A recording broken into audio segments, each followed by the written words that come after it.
हिंदू एक धोखा है। उनके अपने खुद के विचार हैं, ये समाजवादी पार्टी के विचार नहीं है।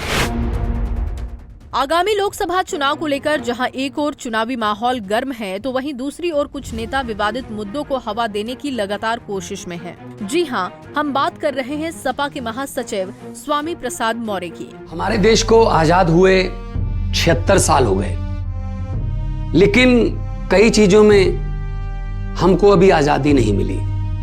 जैसे कि सरकारी दफ्तरों में दुश्वारियां, परेशानियां, बद इंतजामिया।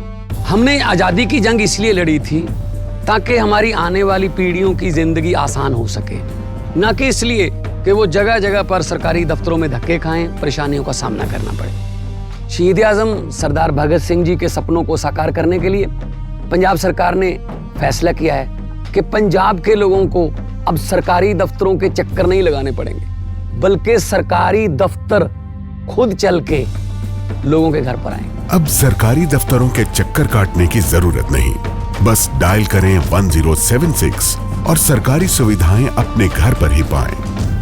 पंजाब की भगवंत मान सरकार आपके द्वार। जो समाजवादी पार्टी के मुखिया अखिलेश यादव की नसीहत के बावजूद लगातार विवादित बयान दे रहे हैं। इस बार बीते सोमवार को एक बार फिर स्वामी प्रसाद मौर्य ने हिंदू धर्म को लेकर टिप्पणी की और हिंदू धर्म को धोखा बताया। इतना ही नहीं, उन्होंने कहा कि हिंदू कोई धर्म नहीं है, ये सिर्फ जीवन जीने की एक पद्धति है। अनुसूचित जनजाति के आरक्षण को खत्म नहीं करते, पिछड़े वर्गों के आरक्षण को खत्म नहीं करते। इसका मतलब है हिंदू एक धोखा है। और वैसे भी 1995 में माननीय सर्वोच्च न्यायालय ने अपने आदेश में कहा था हिंदू कोई धर्म नहीं, ये लोगों के जीवन जीने की एक शैली है।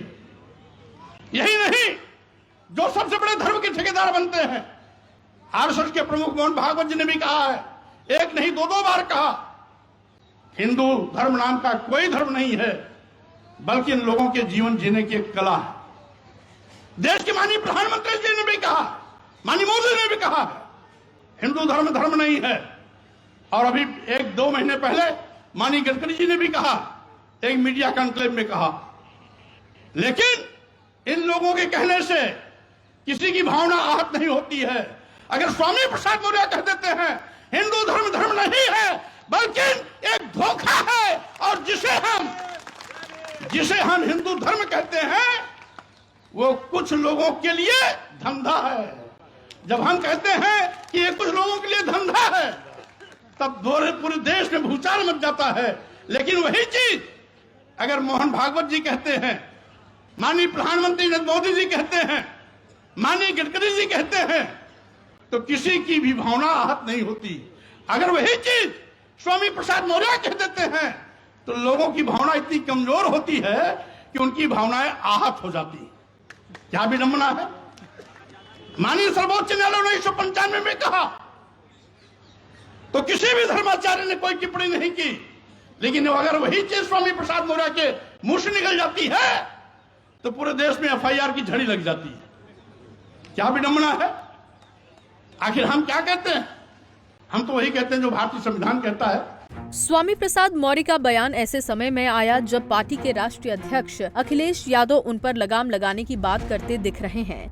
हालांकि स्वामी प्रसाद मौर्य के इस बयान को सपा सांसद डिंपल यादव ने उनका निजी बयान बताया और कहा कि पार्टी उनका समर्थन नहीं करती। एक दिन पहले ब्राह्मण महासमाज की एक बैठक हुई राष्ट्रीय अध्यक्ष जी ने। तमाम बार खासकर स्वामी प्रसाद मौर्य हमेशा समाज के प्रति कुछ न कुछ टिप्पणी करते हैं। राष्ट्रीय अध्यक्ष जी ने ये स्वीकार किया, उन्हें रोका भी है कि समाज के प्रति इस तरीके से टीका टिप्पणी ठीक नहीं हुई। क्या देरी नहीं हुई?